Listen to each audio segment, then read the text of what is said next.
श्रीरामचन्द्रं शरणं प्रपद्ये। श्रीरामदूतं शरणं प्रपद्ये।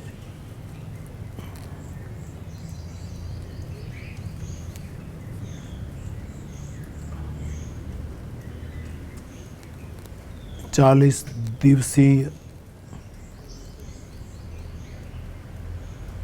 इस अनुष्ठान और तपस्या के पर्व के इन दिनों में हम रोज मिलते हैं,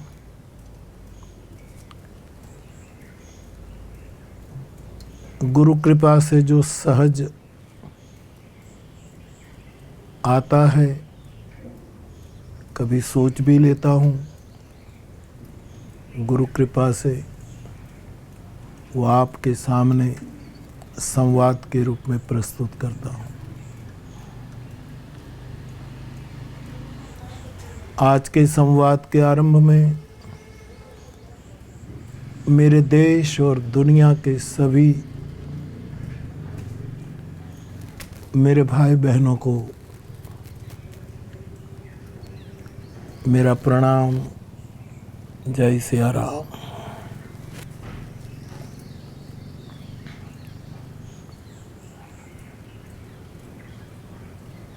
दो तीन दिन से चल रहा था कि मुझे गुरु नानक देव का एक पद बहुत प्रिय है। आपको तुरंत स्मृति में आ जाएगा, जो कथा में भी हम अक्सर गा लेते हैं, गवाते हैं।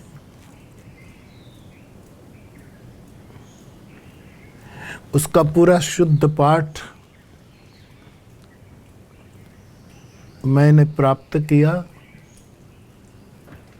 ताकि कोई शब्द में चूक न रह जाए। फिर भी उच्चार में, बोलने में, समझने में, समझाने में कोई त्रुटि रह जाए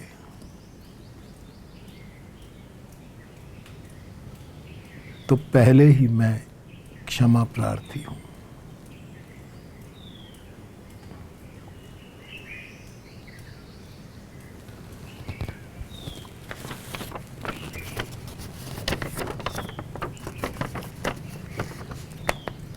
ठाकुर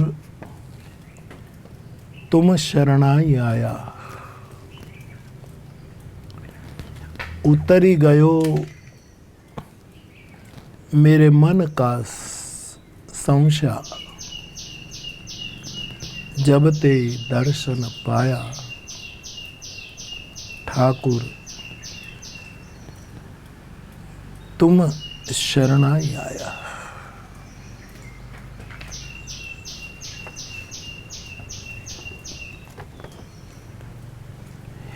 गुरु नानक देव जी फरमाते हैं कि हे ठाकुर, मैं तेरी शरण में आया।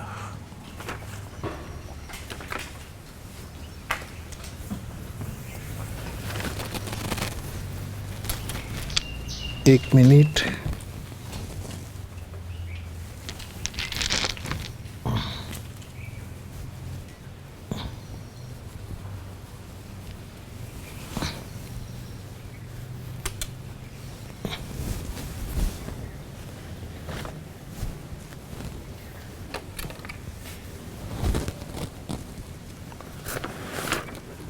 और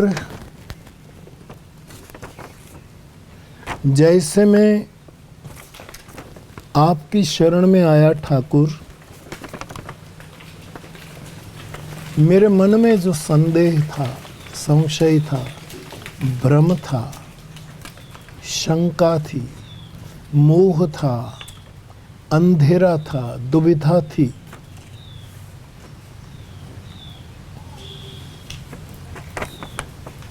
ये आपके दर्शन से तुरंत खत्म हो गई।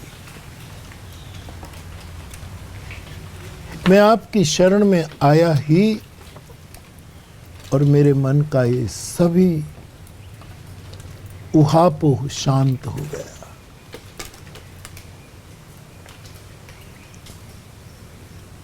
कारण जब ते दर्शन पाया। कल श्रीमन महाप्रभु जी वल्लभाचार्य भगवान के प्राकट्य दीन परम सूरदास जी का पद स्मृति में लाकर आपसे संवाद हो रहा था।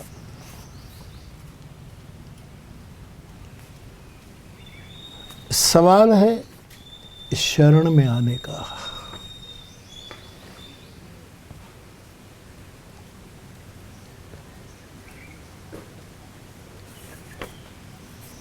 सकृदेव प्रपन्नाय तवास्मेति च याचते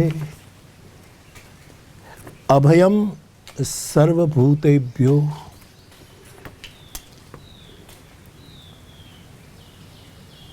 भगवान कहते हैं एक बार पुकार करके मेरी शरण में कोई आ जाए, मैं उसको अभय कर देता हूं।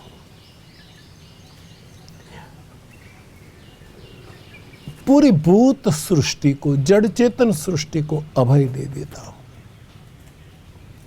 एक बार पुकारता हुआ कोई मेरी शरण में आ जाए और हम शरण में जाएं, दर्शन करें, उसका पहला फल है उतरी गयो मेरे मन का संसार।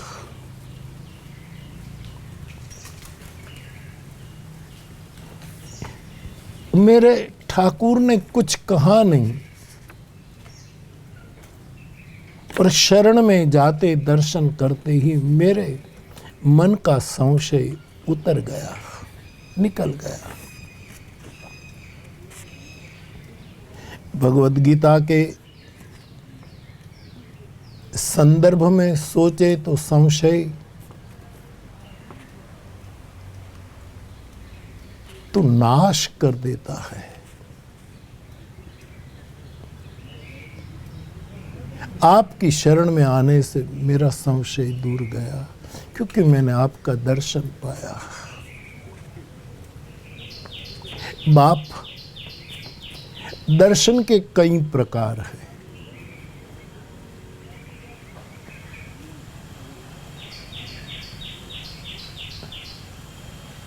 मैं गुरु कृपा से अपनी जिम्मेवारी से आपके सामने संवाद करूं। मेरी समझ में दर्शन के इतने विभाग हैं। आप सुनिए, सोचिए, समझिए, ठीक लगे तो आगे बढ़िए।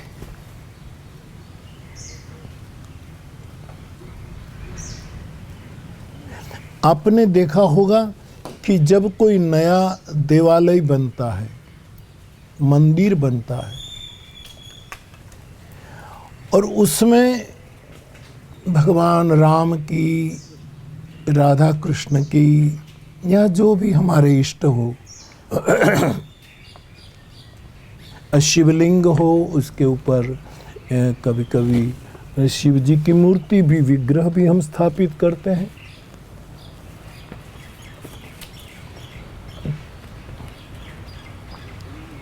तब एक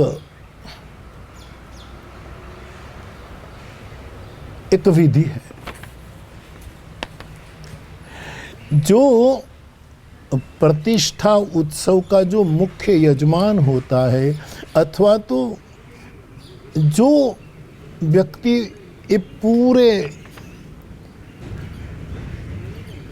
उत्सव का केंद्र होता है, उसको मूर्ति के साथ दृष्टि मिलानी पड़ती है। आचार्य मंत्र बोलते हैं, सोमपुरा जो होते हैं उसकी ये विद्या है, वो मार्गदर्शन देते हैं। और हमारी दृष्टि और जो मूर्ति की प्राण प्रतिष्ठा होने जा रही उसकी दृष्टि का लेवल बनाया जाता है, दृष्टि मिलानी पड़ती है। ये हमारे तलगाजड़ा के राम जी मंदिर में जब वो मूर्ति प्रतिष्ठा हुई तब मैं इस विधि का साक्षी हूं।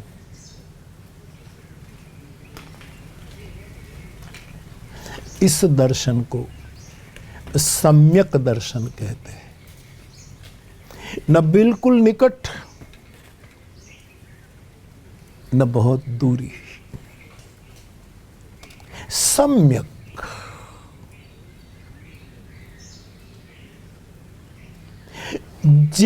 इतनी दूरी पर रहकर, सम्यक दूरी पर हम ठाकुर को पूरा का पूरा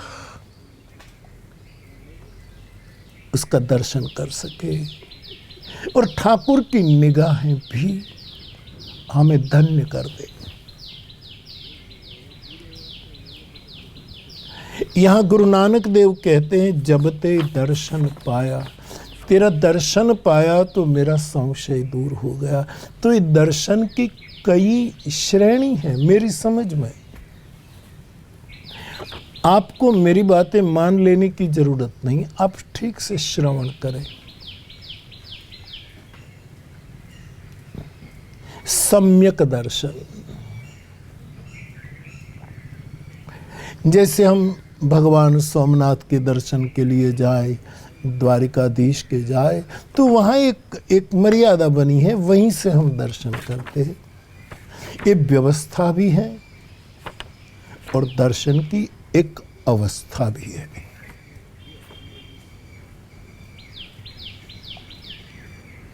एक तो सम्यक दर्शन बाप, दूसरा निकट दर्शन, जैसे पुजारी करता है, चरण स्पर्श करेगा, पूजा करेगा, ठाकुर जी का श्रृंगार करेगा, निकट से ठाकुर जी को शीशा दिखाएगा, खुद उसका दर्शन, यह है निकट दर्शन। ये भी दर्शन है। तीसरा दर्शन है, जैसे मैंने एक दिन पंचमुखी हनुमान जी की बात कही, तब मैंने कहा कि मैं जब काशी विश्वनाथ वाराणसी जाता हूँ और श्री हनुमान जी महाराज का दर्शन कर, काफ़ी भीड़ रहती, तो मैं अक्सर दूर से दर्शन करने का मेरा मन रहता है।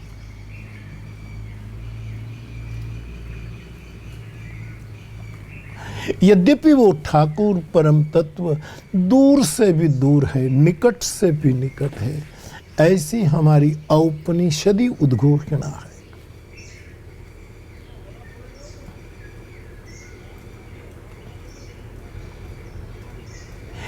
हमारे यहाँ गजलों में भी गाया गया है, न कहीं से दूर है मंजिलें,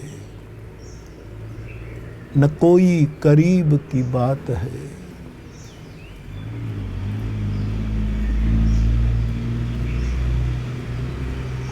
ये तत्व ठाकुर तत्व दूर से भी दूर, निकट से भी निकट। तो दूर दर्शन, दूर से दर्शन करें। ये भी एक महिमावंत है।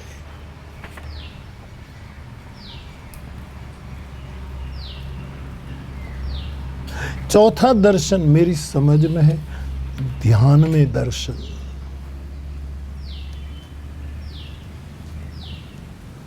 आदमी ध्यान में बैठता है, ध्यान की कोई भी विधा में वो बैठता है, कभी कभी उसको ध्यान में दर्शन होता है।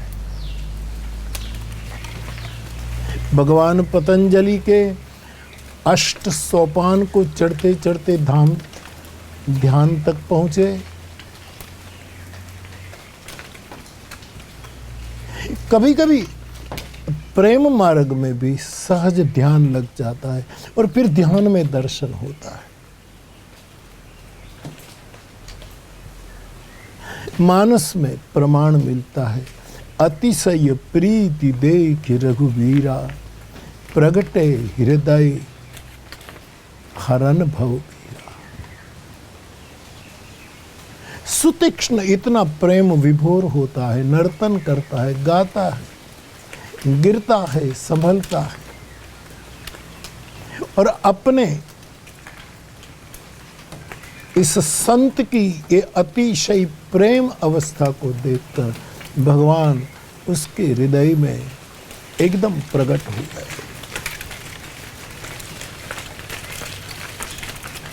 और वो तुरंत बैठ गया ध्यान में। भगवान निकट आ गए।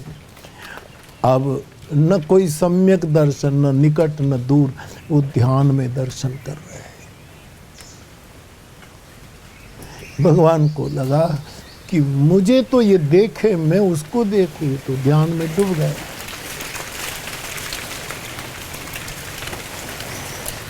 तो परमात्मा ने अपना जो सुतीक्ष्ण का जो आराध्य रूप था वो उसके हृदय से हटा दिया और चतुर्भुज रूप दिखाया। वो मुनि अकुला करके एकदम ध्यान से बाहर आता और प्रत्यक्ष प्रभु का दर्शन करता है।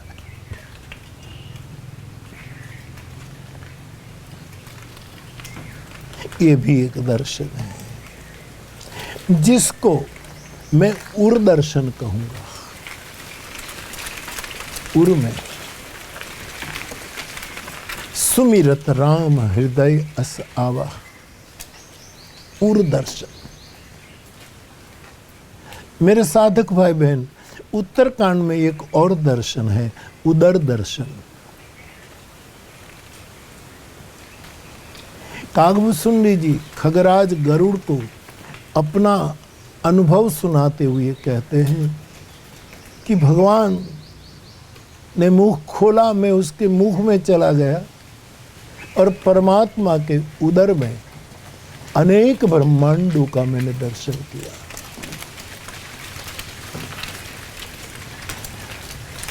हर ब्रह्मांड में ब्रह्मा, विष्णु, महेश सब बिलग बिलग, दशरथ कौशल्या बिलग, सरजू बिलग, अवध बिलग, नर नारी सब बिलग बिलग।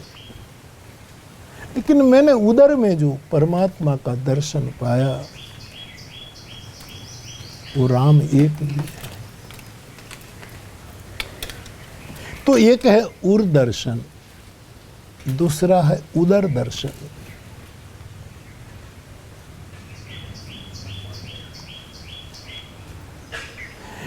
उसके बाद एक दर्शन है कल्पन दर्शन। आदमी कल्पना करता है।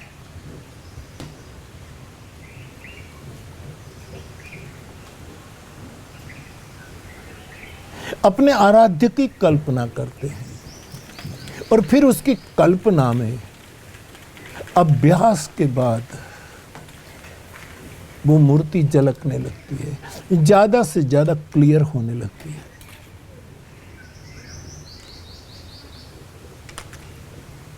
एक कल्पन दर्शन है। बाप एक है स्वप्न दर्शन। आदमी को परमात्मा स्वप्न में दर्शन दे, संदेश दे, आदेश दे, संकेत करे, इशारा करे।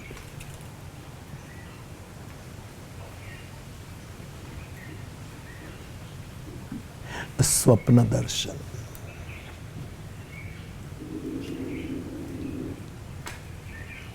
रामचरितमानस में एक पंक्ति है, आप जानते हैं, दरस परस मज्जन अरूपाना, हरई पाप कह वेद पुराना।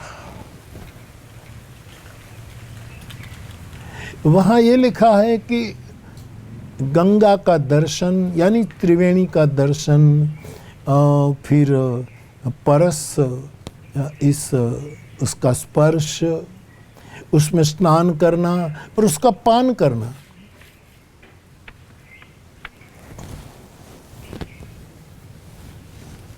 मैं कहूं ये चारों दर्शन के भी प्रकार हैं। एक तो दर्शन जो हम चर्म चक्षु से करते हैं, सम्यक, निकट, दूर। फिर परस का अर्थ होता है स्पर्श करना। स्पर्श भी एक दर्शन है। सावधान साधो।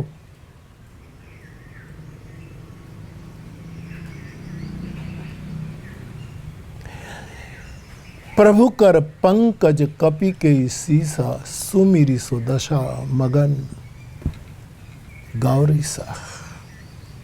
कोई परम हमें स्पर्श करे, उसके बाद जो दर्शन है, कहना मुश्किल है। मैं कहूंगा ये परस दर्शन है, स्पर्श दर्शन है।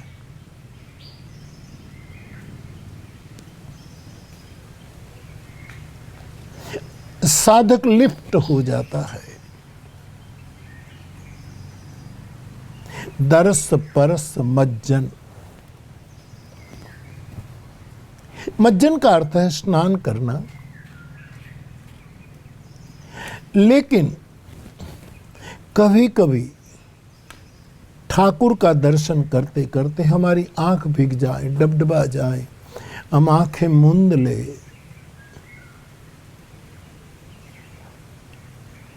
अश्रुपात होने लगे,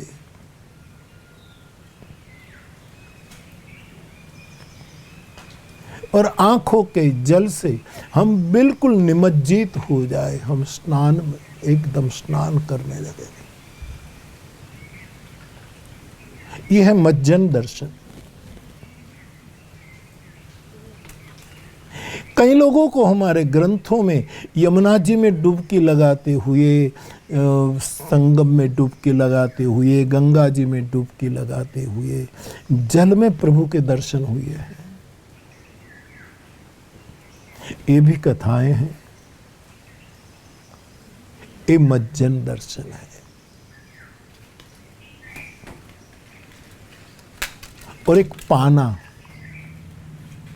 पाना मीन्स जैसे हम जमुना जल का पान करें, गंगा जी का, त्रिवेणी का, पवित्र जल का पान करें, आचमन करें, यही हुआ।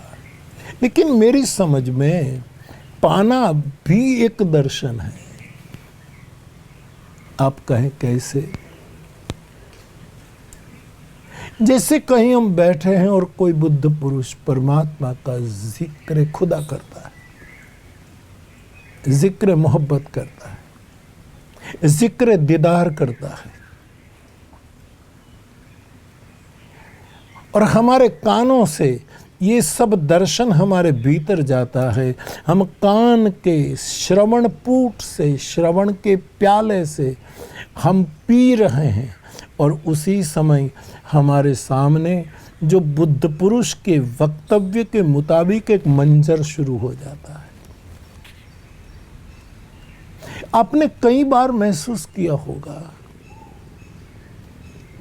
कि कोई सिद्ध और शुद्ध वक्ता, परमात्मा में भगवत प्राप्त वक्ता डूब करके कोई पात्र को, कोई घटना को, कोई नाम को, लीला को, रूप को, धाम को जब प्रस्तुत करता है, तब हम भूल जाते हैं कि हम कहाँ बैठे हैं, कौन बोल रहा है, क्या हो रहा है। एक मंजर, एक चित्र शुरू हो जाता है। ये हम सबके अनुभव है।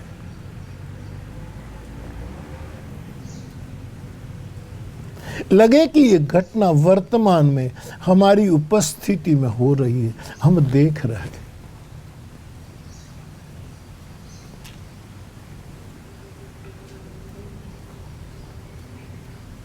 ये है पाना, ये दर्शन।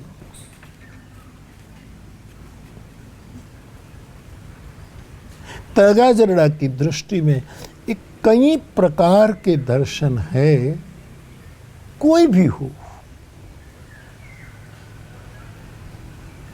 हमारी अवस्था के अनुसार। लेकिन गुरु नानक देव कहते हैं, उतरी गयो मेरे मन का संशय, जब ते दर्शन पाया ठाकुर तुम शरणाई आया। चाहे सम्यक दर्शन, निकट दूर, कल्पन,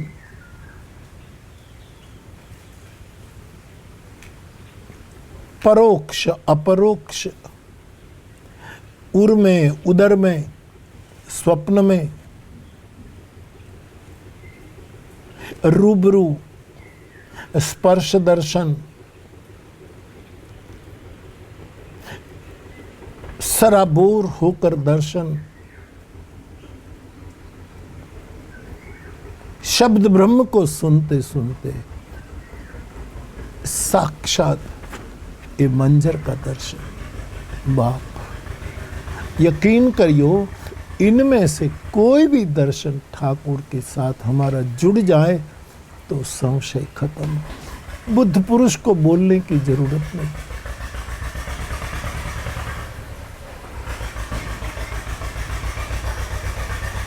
रामचरितमानस के उत्तरकांड में लिखा है, गरुड़ जब इतना बड़ा संशय लेकर गया है कागभूसुंडी जी के पास, तो कहता है, देख परम पावन तव आश्रम, गय मोह संशय नाना भ्रम। मेरा संशय, मेरे नाने छोटे बड़े सभी भ्रम उतर गए केवल आपके आश्रम का दर्शन करने से।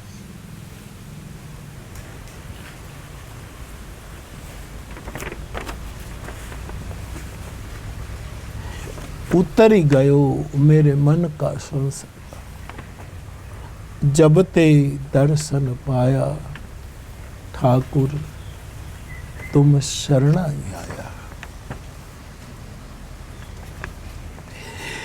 गुरु नानक देव बहुत अद्भुत बात आगे कहते हैं, अन बोलत मेरी बिरथा जानी, अपना नाम जपाया। मेरी वृथा, मेरी ग्लानी, मेरी पीड़ा, मेरा दर्द अनबोलत मैंने पेश नहीं किया, मैंने बोला नहीं, मेरी बिरथा को अनबोलत उसने पहचान लिया। यही है ठाकुर।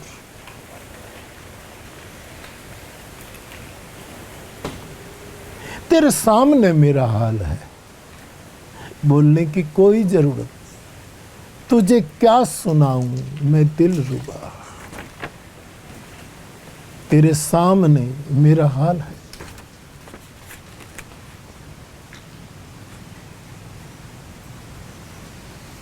तेरी एक दृष्टि की बात है और मेरी जिंदगी का सवाल है।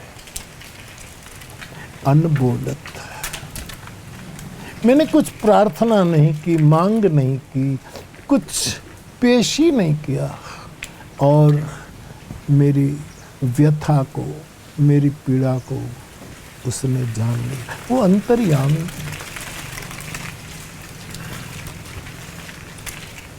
गालिब के नाम से एक शेर मैंने पढ़ा था, कभी कभी कथाओं में मैं पढ़ा, गालिब न कर हुजूर में तू बार बार अर्ज,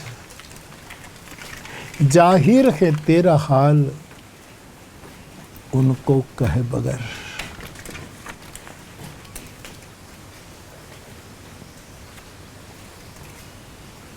ये बहुत बड़ी पहचान है ठाकुर की, जो हमारी अनबोलत पीड़ा को जान ले।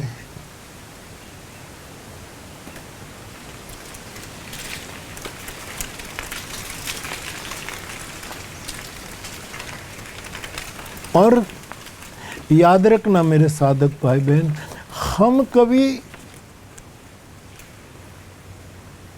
अपने साधनों से नाम जप नहीं कर पाते। वो हमारी व्यथा को जानने के बाद एक बहुत वरदान, बहुत बड़ा अनुग्रह कर देते, अपना नाम जपाया। मैं ठाकुर का नाम निरंतर जपूं, ऐसी मुझे शक्ति प्रदान कर दी।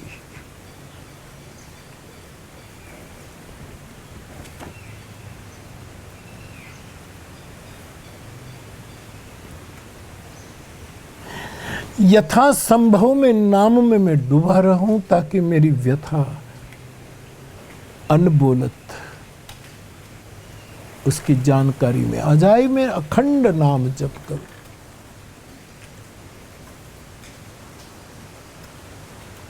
सीधे साधे शब्दों में बहुत अद्भुत संदेश है गुरु नानक देव जी का। अनबोलत मेरी बिरथा जानी, अपना नाम जपाया, दुख नाठे सुख सहजी समाए। मुझे कुछ कहना नहीं पड़ा, मेरी व्यथा जान ली, अपना नाम मुझे जपाना शुरू करवा दिया। मेरा मंत्र शुरू हो गया।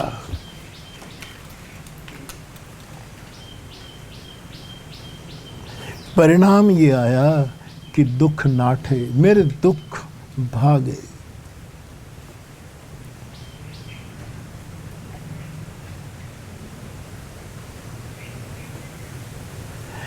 दुख को भगाना नहीं पड़ा।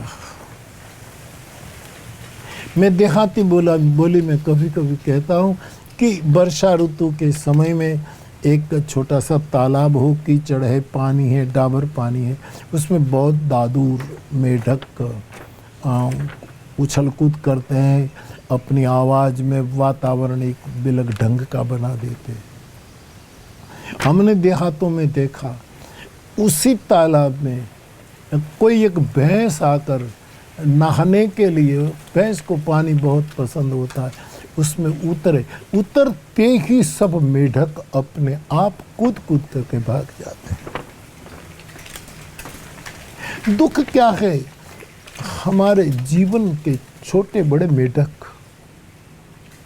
जो आवाज करते रहते, उछल कूद करते रहते, क्या होगा, क्या करे, और टैर लगाए।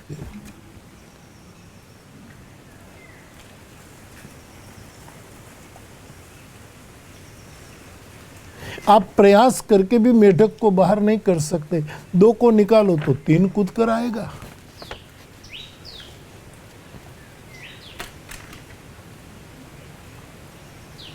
आपने अपना नाम जपाया, दुख नाठे और सुख सहज समाये। सहज सुख की मुझे प्राप्ति हुई। फिर उसको निज सुख कहो, स्वांतः सुख कहो, आत्म सुख कहो, परम सुख कहो, जो आप चाहें। दुख नाठे सुख सहज समाए।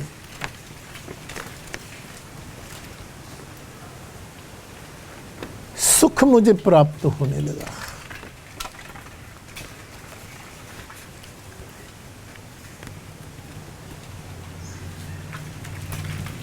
जीव कहते हैं सुख स्वरूप है।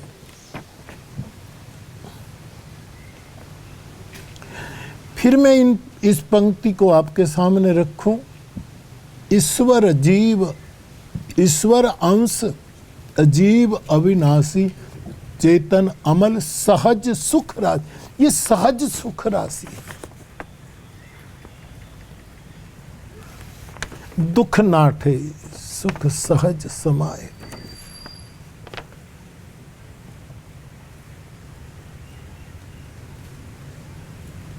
एक कंकड़ गिरता है तालाब में ही तो तरंगे शुरू होते। दुख आता है मेढक की तरह, हमारा सहज सुख तरंगायित होने लगता है। वो भागे और सुख सहज।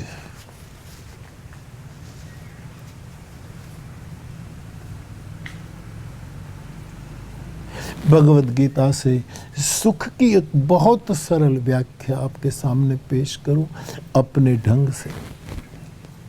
कौन सुखी इस दुनिया में? गुरु नानक देव के इन पद के सभी शब्द क्रम में हैं। एक के बाद एक अवस्था है और आदमी को सहज सुख प्राप्त हो।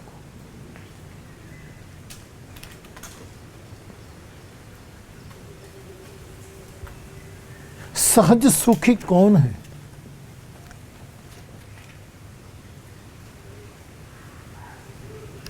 शक्नोति हैव यह सोढ़ुम पाक शरीर विमोक्षणात् काम क्रोधोद्भवम वेगम सयुक्तः स सुखी नरः।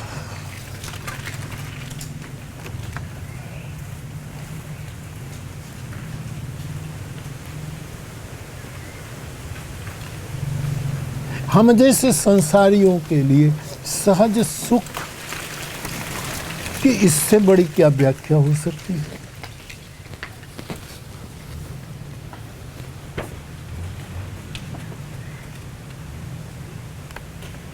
शक्नोति हैव यह सोढ़ुम प्राक शरीर विमोक्षणात्। ये शरीर छूट जाए इससे पहले पहले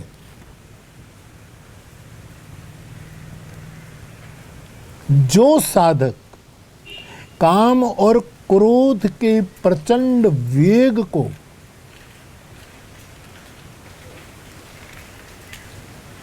सह लेता है और संयम कर लेता है, सयुक्तः स सुखी नरः। अर्जुन वो ऐसा परमात्मा प्राप्त है, जुड़ा हुआ है और वो सहज सुखी है।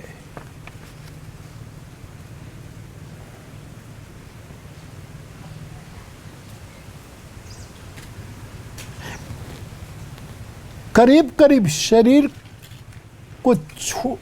छूटे इससे पूर्व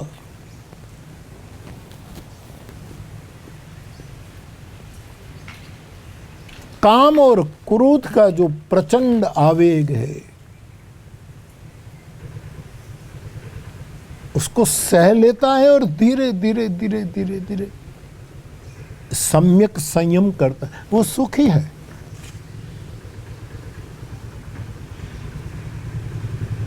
अब मृत्यु से पहले, शरीर छोड़ने से पहले तो कितनी अवस्था, एक तो पहले शैशव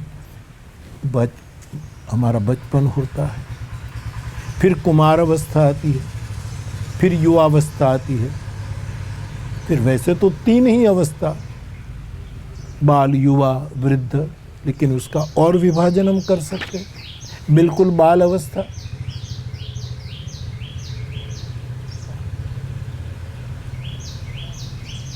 कुमार अवस्था, युवा अवस्था,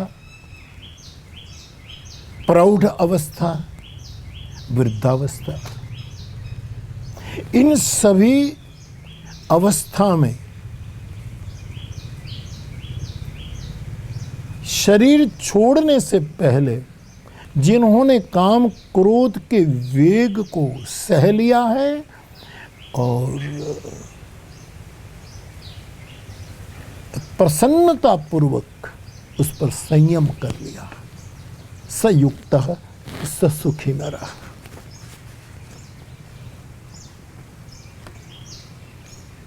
आप कहे बापू बचपन में, अरे साहब बचपन में क्या, कई ऐसी हमारी चेतनाएं हैं जो मां के गर्भ में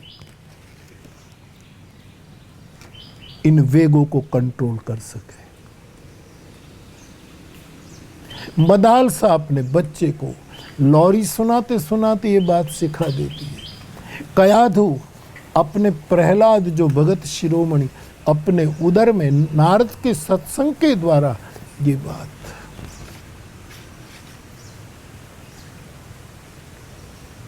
ये शक्यता प्रदान कर देती है।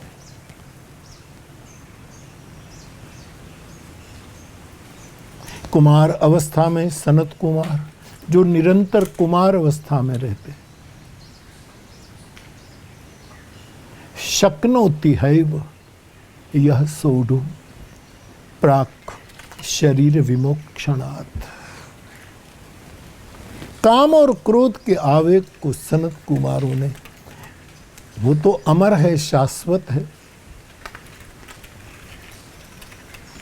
लेकिन उसने उस पर कंट्रोल कर लिया। युवावस्था में अब दूर कहाँ जाए, इधर मैं स्वामी राम तीर्थ को देखूं, उधर मैं स्वामी विवेकानंद जी को देखूं। युवानी में प्राक शरीर विमोक्षणात्, इन आवेगों को गुरु कृपा से संयमित कर दिया, वो सुखी है।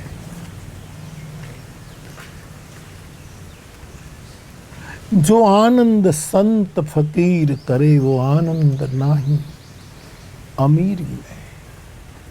सुख दुख में समता साध रहे, कुछ खोप नहीं जागीरी में।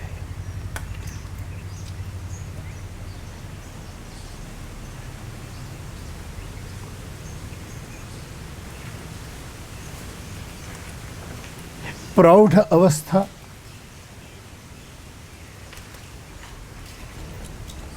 कई ऐसे प्रौढ़ अवस्था में गए ऋषि मुनि, किन किन का नाम लो।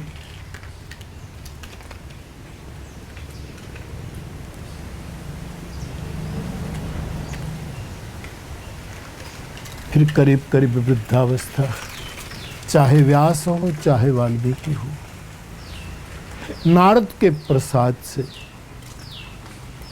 प्राक शरीर विमोक्षणात्, इस सहज सुख की प्राप्ति के अधिकारी बन गए।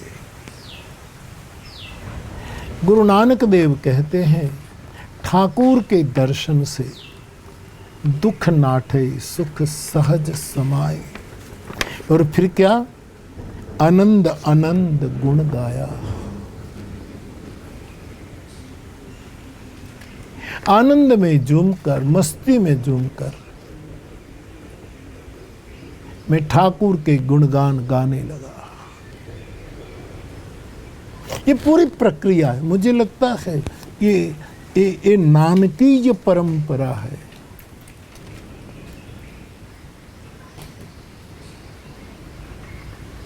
आनंद आनंद गुण गाया, ठाकुर तुम सरना ही आया।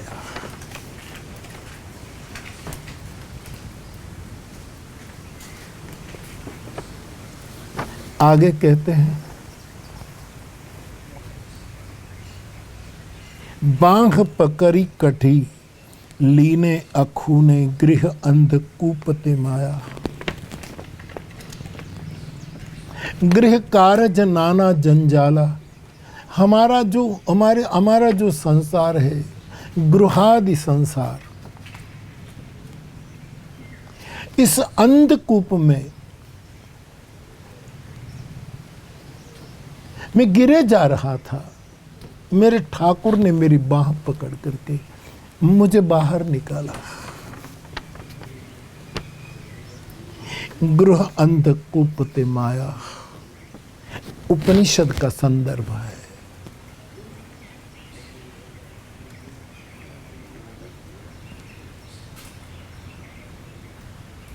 गृहादि संसार, मेरे गोस्वामी जी ने कहा, राम के चरित्र को जो जैसे नानक देव कहते आनंद आनंद गुण गाया, ऐसे जो गाएगा वो तेन पर ही भवकूपा, ये भवकूप में नहीं गिरेगा। बड़ा प्यारा शब्द है, अंधकूप ते माया। जिसे कोई अंधा कूप में गिर जाए, कुएं में, क्या हालत होगी। अथवा तो कई कुएं देहातों में रहे, वो भाड़ कुएं, अंधा कुआं, जल तक दिखाई न दे, इतना गहरा होता है। कुएं के किनारे से देखने से आदमी को चक्कर आने लगती है। और गिरा तो गया, अंधकूप ते माया। मुझे बाह पकड़ करके, मैं तो गिरे जा रहा था,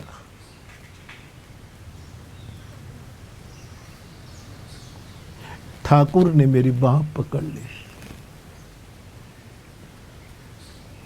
मैं कल सूरदास जी का स्मरण कर रहा था। उसके जीवन में मैंने सुना है कि सूरदास जी तो वैसे अंध थे। शाम के गुणगान गाते गाते जा रहे थे। रास्ते में एक बड़ा अंधकूप आता था। इसी मार्ग पर इसी गति से सूरदास गए तो कूप में गिरना अवश्य भावी था। अंधेरी रात, अंधे कूप, सूरदास जी की चर्म चक्षु नहीं।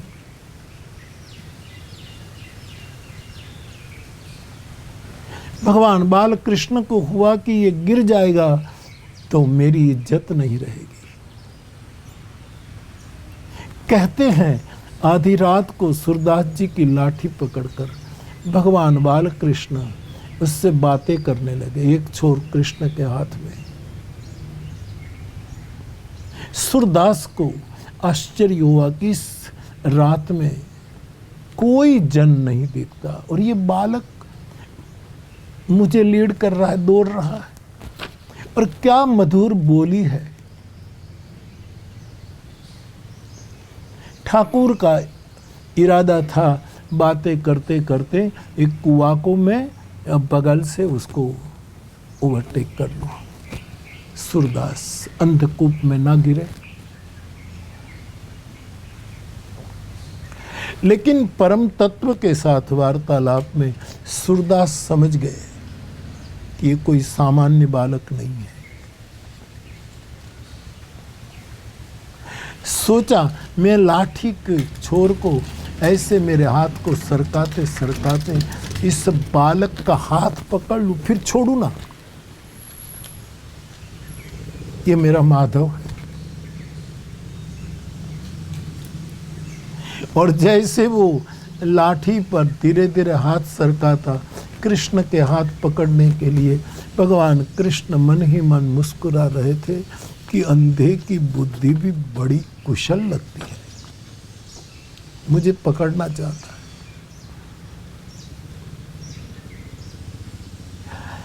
इतने में एक अंधकूप गोविंद ने पार करवा दिया और सूरदास जी से नहीं रहा गया तो एकदम झपट करके हाथ पकड़ने के लिए, लाठी छोड़कर जैसे हाथ पकड़ने के लिए सूरदास जी ने झपट की ही हाथ छुड़ा करके भाग गए कृष्ण। उसी समय सूर की आंखें भर गई, वहीं खड़े रह गए और सूर ने कहा, बाह छुड़ा के जात हो निर्बल जान के मोह।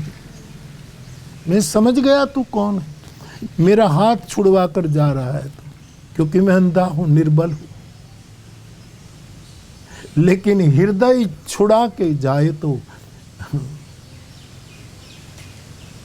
शूर बखानो तो ही, मेरा हृदय छुड़ा कर जाए तो मैं तुम्हें ताकतवर समझू।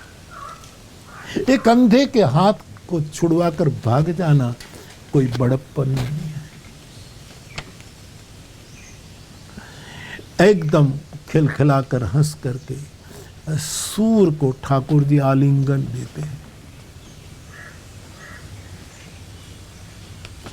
गुरु नानक देव कहते हैं, बाह पकड़ी कढ़ी लीने अखूने गृह अंधकूप ते माया, कहु नानक गुरु बंधन काटे बिछुरत आन मिलाया। नानक साहब कहते हैं, गुरु नानक देव कहते हैं, गुरु ने बंधन काट दिए और जो बिछड़ा हुआ था उसको मिला दिया, आत्म साक्षात्कार करा दिया। यह गुण साधन के नहीं हुए। ठाकुर तुम शरणा ही आया, उतर गयो मेरे मन का संसार, जब ते दर्शन पाया। ठाकुर तुम शरणाई आया। आओ हम इस परम तत्व की शरण में जाएं, उसके दर्शन करें, मन के संशयों से मुक्त हो जाएं।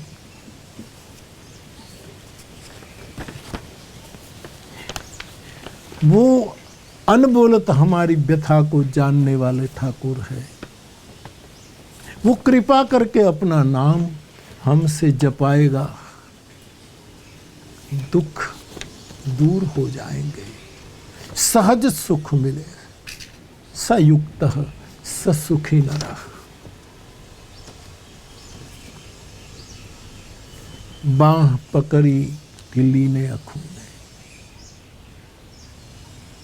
मेरा हाथ पकड़ करके मुझे बाहर निकाला। कहूँ नानक गुरु बंधन काटे, मेरे जन्म जन्म के बंधन काट दिए और बिछुरत आन मिलाया। ठाकुर तुम शरणाई आया।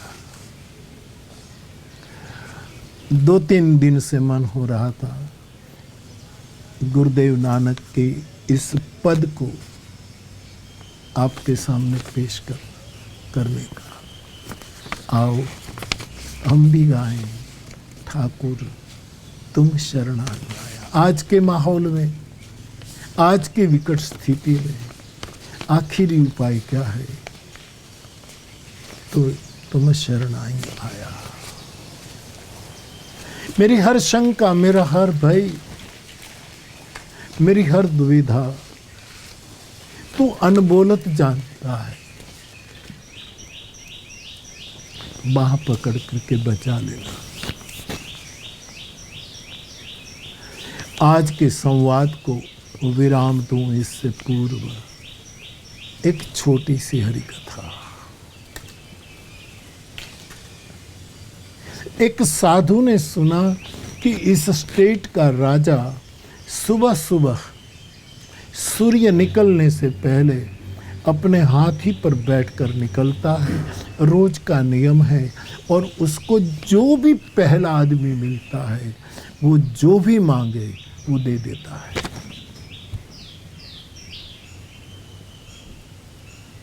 कई लोग राजा के इस व्रत के कारण माला माल हो चुके थे, मांगते थे जो पहला मिला। राजा पूछे, वजीर पूछे, बोल क्या चाहे, कोई कहे मुझे ये दे देते थे। 8 दिन का ये भूखा साधु सोचा कि जरा देखे तो सही। रात भर उसी जगह पर वो लेटा रहा ताकि इससे पहले कोई सुबह में ना आ जाए राजा के सामने मैं ही आऊं। इधर राजा की सवारी आई, इधर ये साधु पहला मिला। वजीर ने कहा महाराजा धीराज का व्रत है, जो पहला मिलता है वो जो चाहे दे दिया जाता है, मांगो। 8 दिन की भूख से उसका पेट पीठ से सट गया था।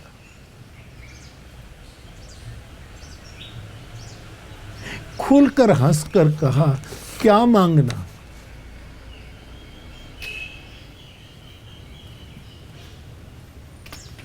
मेरा हाल देखकर यदि तुम्हें पूछने की जरूरत पड़े कि तुम्हें क्या चाहिए, ऐसे आदमी से मांगना क्या? तुम्हें तो ऐसे ही पता लगना चाहिए। अनबोलत तो मेरी बिरथा जाने।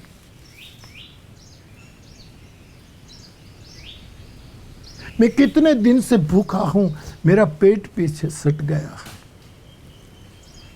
ये देखकर तू कहता है क्या चाहिए? चाह गई, चिंता गई, मनवा बेपरवाह, जिसको कछुन चाहिए वो शाहन के शाह। साधु निकल पड़ा। एक छोटी सी हरि कथा हमें बहुत बोध देती है। यह अंतर्यामी है। यदि अंतर्यामी है तो अनबोलत मेरी बिरथा जाए। बाप, आज इतनी ही हरि कथा, जो बोले सो हरि कथा, भजन करे निकाम। कल फिर संवाद के लिए मेरी जुलती व्यासपीठ के साथ आपकी सेवा में हाजिर होऊंगा। सभी को मेरा प्रणाम। जय सिया राम।